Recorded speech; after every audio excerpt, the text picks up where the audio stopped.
This is Grandmaster Ronald Stone. I want to welcome you to our instructor training lesson for the month. Of course, as always, brought to you by the USA Hapkido Union. As a martial arts grandmaster who was really deeply rooted in the rich traditions of our art, as well as the rigorous principles of formal education, I've witnessed over the years, and going on, 5.5 decades, I've witnessed firsthand the transformative power of exceptional instruction. I've also seen the results of bad instruction.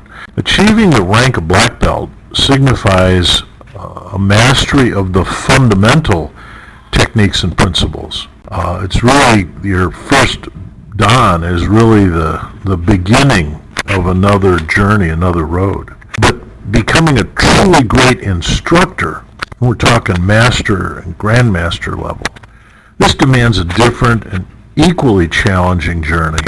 So beyond just simply attending the instructor certification course, it requires a conscious and continued effort to refine one's approach to teaching and learning how to foster an environment where students not only learn but thrive. It is about the students. It's not about you standing up there in front of the class and making everybody think that you're really special. It's about teaching and bringing along your students. So in the next few podcasts over time, I'll try to present you lessons on crucial ways that a certified instructor can improve and elevate their teaching and become a respected and impactful instructor who cultivates a vibrant and enduring student body. And when you start out at colored belt and first dan level, a lot of people don't realize that after you get to end of master level, you want to become a grandmaster, it's not about testing techniques. It's about contributions to the art and demonstration of your knowledge and what you've learned.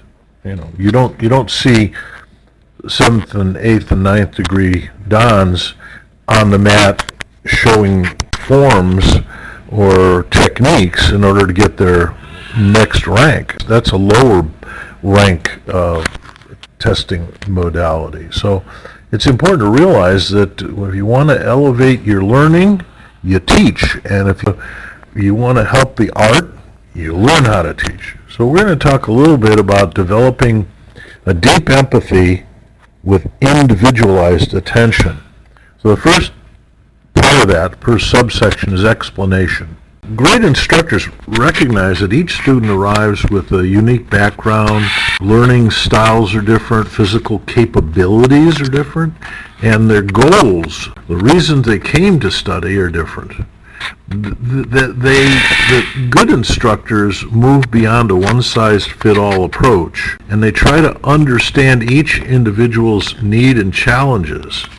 This involves observing students closely, asking thoughtful questions, and adapting your instruction accordingly. The last thing you want to do is turn a class on one student, and maybe people that do that will explain why they say that it takes 1 out of 100,000 to reach black belt level. Well, that just simply means that you're losing 999,999 students to get that one. That's not a good record for the martial arts.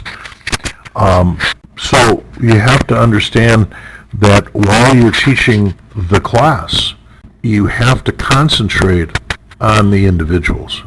There is an impact on learning. That's the second part of this, and that's that students who feel seen, who feel understood, and who feel valued when their instructor demonstrates empathy, these types of students do better.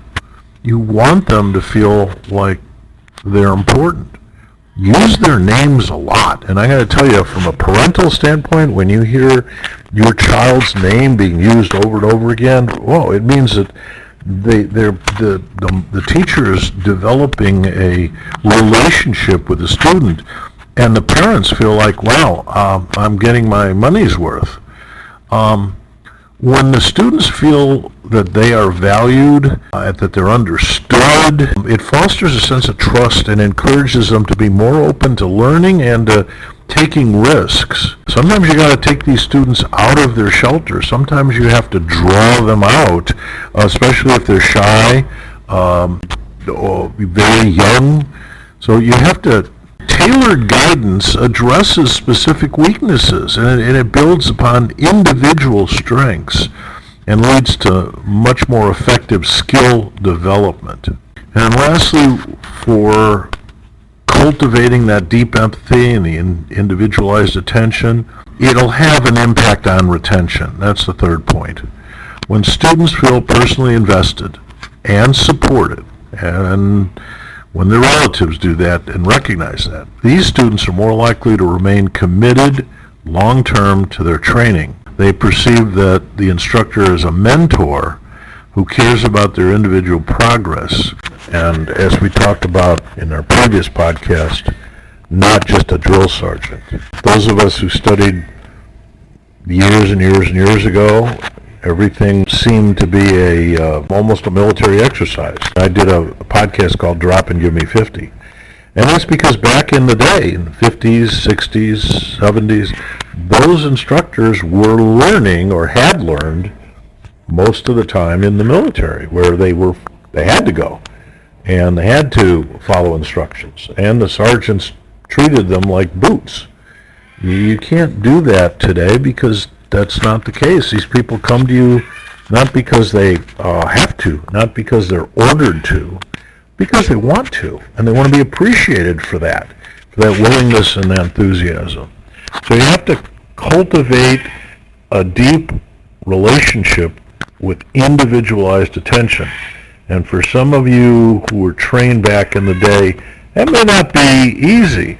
It's not about isolating yourself at the front of the class and expecting 20, 30, 40, 50 people in the back of the class to all act as automatons. They're not boots listening to the drill sergeant.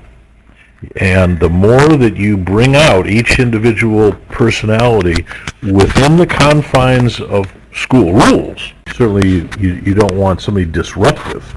But even if someone's disruptive, if you show them empathy and individualized attention, you can train them and educate them and make them better long-term students.